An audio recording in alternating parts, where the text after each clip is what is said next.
kwentong ito ay sinulat ni Ivy Joy Salas na pinamagatang A Perfect Christmas. Pasko na naman, sabi ni Jelexi habang pinagmamasdan ng mga parol na nakasabit na sa kanilang bahay. Unang araw pa lang ng Nobyembre ay nagkakapit na ang kanyang ina ng mga palamuting pamasko. Napabuntong hininga ang dalaga. Sa isip ay naglalaro mga katanungang, bakit nga ba kailangang paulit-ulit na ipagdiwang ang Pasko? Ma, di ka ba napapagod? Sabi nito sa ina. Medyo anak, pero kung tinutulungan mo sana ako, kanina pa ako tapos.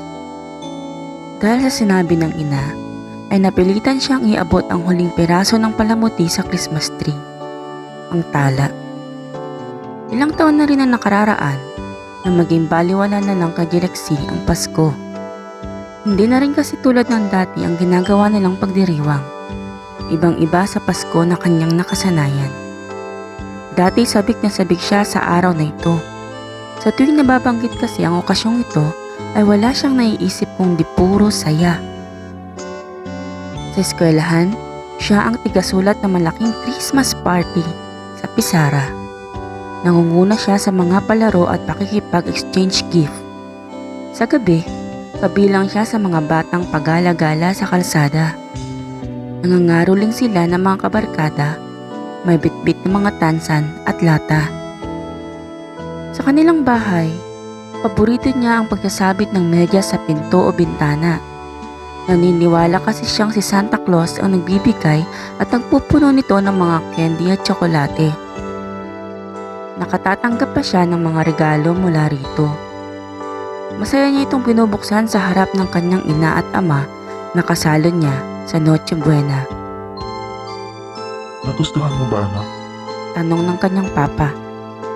Opo, ang saya-saya ko, papa. Tumayo siya, tinalikan ito sa pisngi. Kinabukasan naman, maagang-maaga pa lang ay sinusuot na niya ang bago niyang bestida at sapatos. Sinusuyot niya isa-isa ang kanyang mga ninong at ninang para sa aginaldo.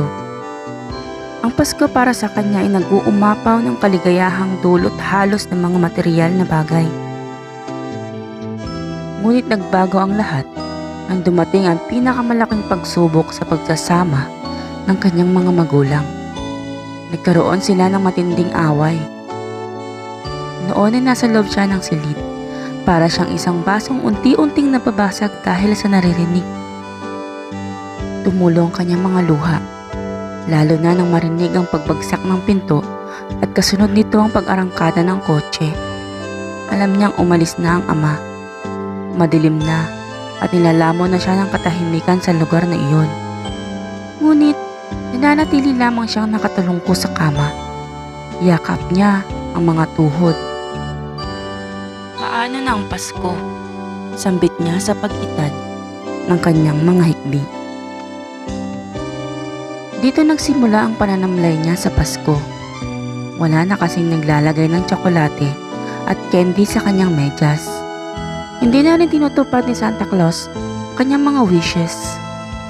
Wala na siyang regalong natatanggap. At mula noon, ay di na rin niya nakakasalo ang ama sa pagkain ng paboritong hamon at spaghetti sa Noche Buena. Anak, ano naman ba kasing iniisip mo? Nagulat pa siya nang biglang magsalita ang ina. May hawak na naman itong Belen na ilalagay marahil sa kanilang hardin. Ma, pwede ba akong sumama kay Apahaf? Tanong ni Jelexi. Saan naman kayo pupunta? Magbabakasyon sa kanila. Inaaya po ako sumama. Sagot niya sa ina. Oh, paano ang trabaho ninyo? Papayagan ba kayo mag-leave ng inyong kumpanya? Ma, wala pong pasok, Christmas break. Napansin ni Jelexi ang pangungunot ng noo ng kausap. Inaasahan na niya ang reaksyong ito ng ina. Hinintay niyang malalita niya nitong sagot. Pinaghandaan niya ang dramang maaaring maganap. Natitiyak niyang magiging emosyonal ang ina dahil Maaaring magdiwang ito ng Pasko ng mag-isa. Sige, kung yan ang gusto mo. Basta mag-iingat kayo ron ha. Hindi inaasahan ni Jelexing ang garang pagpayag nito. Kaya lang, Muslim ang karamihan sa mga tao roon, iha. Kami mismo ang Pasko. Dugtong pa ng ina. Lihim na napangiti si Jelexi dahil ang katotohanan ito ang nagpa-oo sa kanya nang ayain siya ng kaibigan at katrabahong si Apaap. Nais niyang takasan ang Pasko. Disyembre 21 nang dumating sila sa isang barangay na sakop ng Pagadian. Hindi maipagkakaila ang mga kapatid na Muslim ang nakatira doon dahil sa kanilang mga kasuotan. Ngunit hindi iyon ang agad na napansin ni Jelexi. Nalibago siya sa lugar. Kaunti lang ang nakikita niyang parol, Christmas lights at Belen. Wala rin nagpapatugtog ng mga awiting pamasko. Ito ang perfect Christmas. Tahimik. Bulong niya sa isip. Kaagad silang sinalubong ng matatamis na ngiti mula sa pamilya ni Apaap. Pagamat isa siyang Kristiyano, ay hindi nakaramdam ng pagiging iba si Jelexi. Magiliw at mabait ang mga magulang nito, gayon din ang buntis na asawa ng kanyang kuya. Pinaghanda pa sila kaagad ng merienda at maiinom. Kinabukasan ay maaga siyang bumangon. Dumungaw siya sa bintana para lumanghap ng hangin pang umaga. Patigilan siya na may makitang pulubi sa tapat. Nahabag ang kalooban niya para rito. Lumabas siya ng bahay bitbit ng kaunting barya. Kumusta po kayo, tatang? Wala siya narinig na tugon mula rito. Nakatulala lamang ito at tila nasa malayo ang tingin. Hindi siya nilingon. Inisip na lang ng dalaga na maaaring hindi ito nakakaintindi ng salitang Tagalog. Maaaring bingi o may kapansanan ng matanda, kaya iniwan na lamang niya ang barya sa tabi nito. Bumalik na siya ng bahay. Oh, saan ka ba nang galing? Nagising ako, wala ka na sa akin tabi. Halika na, magtsaa. Diyan lang sa labas. Bes, sino yung matanda sa tapat? Tawag namin sa kanya, si Kaambo. Ewan, kami na nagbigay ng pangalan dyan eh. Hindi talaga siya taga rito. Nang mapadpad siya rito sa amin, ganyan ang kalagayan niya. Madalas tulala. May sakit yata sa pag-iisip. Ani Apahap. Kawawa naman pala siya. Ani Jelexi. Oo, nakakaawa talaga. Pero madami naman tumutulong sa kanya. Marami nagbibigay ng pagkain at damit. Minsan pa nga, may gustong umampon sa kanya kaso ayaw niyang lisanin ng bangketang iyan. Hihintayin daw niyang pamilya niya sa lugar na iyan. Nasaan ba ang pamilya niya? Naging mausisang dalaga dahil naisip niyang isulat o ibahagi sa social media ang kwento ni Kaambo upang matulungan ito. Walang nakakaalam. Isa pa, mukha siyang Kristiyano, kaya siguradong malayo ang pinanggalingan niya. Sa sumunod na araw, ay nalapitan niyang muli ang pulubi. Iniabot ang isang supot ng pandesal. Salamat, anak. Nagulat siya nang banggitin ito ni Kaambo. Patagal nang walang tumatawag sa kanya ng anak maliban sa ina. Wala pong anuman. Halos pautal niyang sagot. Nilabas niya ang kanyang cellphone. Inisip niyang ito na ang tamang pagkakataon para makausap at mabidyohan ng matanda.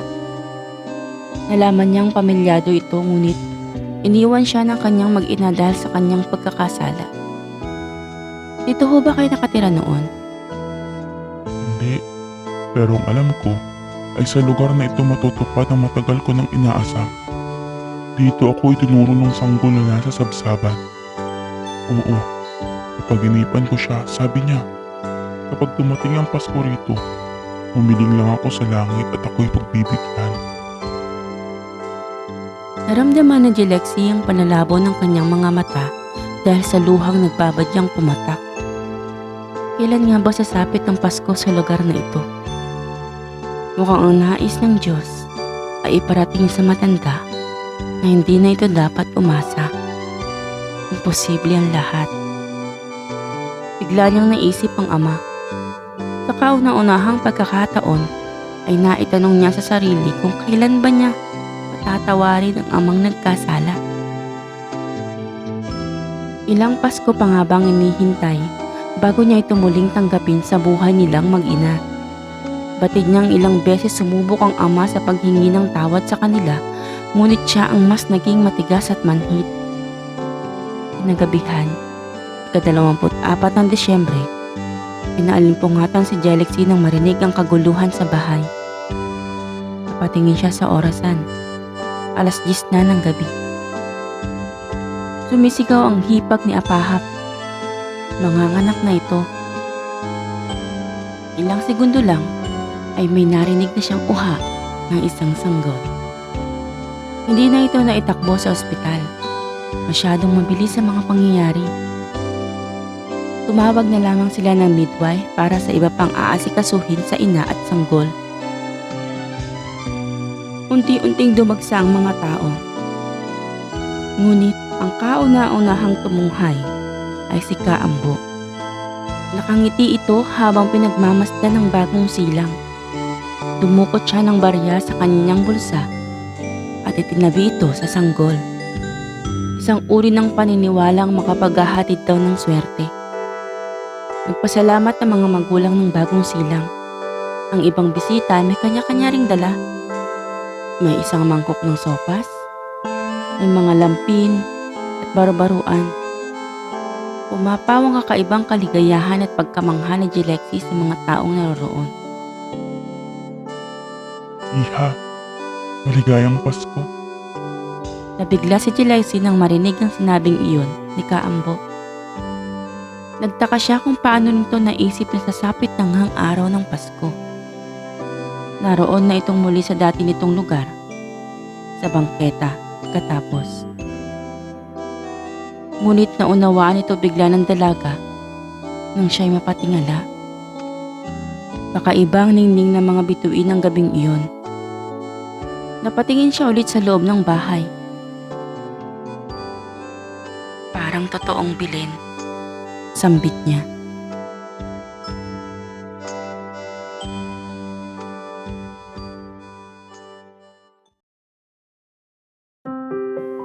Alas 11 ng tanghali nang lumapag sa Manila International Airport ang eroplanong sinakyan niya pabalik ng Maynila. Makikita pa rin sa paligid ng mga palamuting pamasko. Halos mapuno ang mga kalsada at mall sa dami ng mga tao.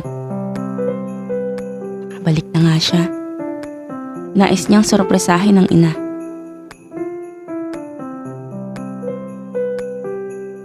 Agad siyang sinalubong ng ina nang makita siyang dumating.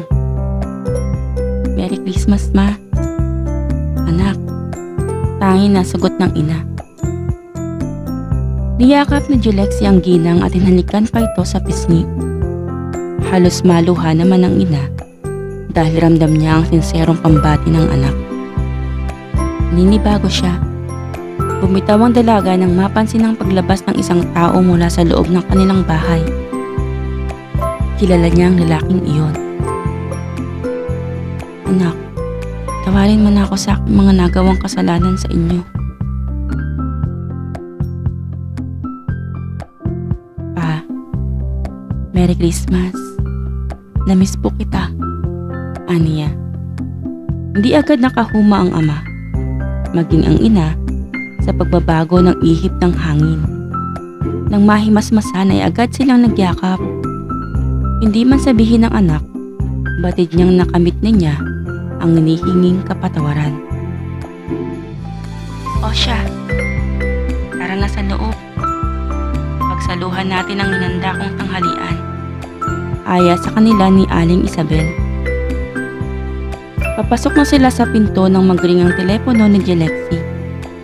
Bes, si Apahap to. May magandang balita ko. Alam mo bang nag-viral agad ang post mo tungkol sa buhay ni Kaambo? At dahil dito, may natagpuan siya ng kanyang pamilya na matagal na pala siyang hinahanap. Taga-kabilang bayan lang pala sila. Napangiti si Jelexi. Tama si Kaambo. Pasko na nga. Sambit niya. Isang may tuturing na biyaya para kay Jelexi ang pagsama sa lugar nila Apahab. Bagamat hindi nila pinagdiriwang ang Pasko sa lugar na ito, dito nakita ng dalaga ang tunay na kahulugan nito. Hindi ang makikislap na palamuti. Hindi na mga bagong kasuotan o masasarap na handa ang Pasko. Dahil bukod sa mababaw na dahilang ito, ang paulit-ulit na paggunita ng Kapaskuhan ay ang mensahe ng pagbibigayan, pagmamahalan at pagpapatawad. Sa wakas ay natagpuan na ni Jelexi ang sagot sa kanyang mga katanungan at ito ang nagbigay sa kanya ng perpektong pagseselebra ng Pasko.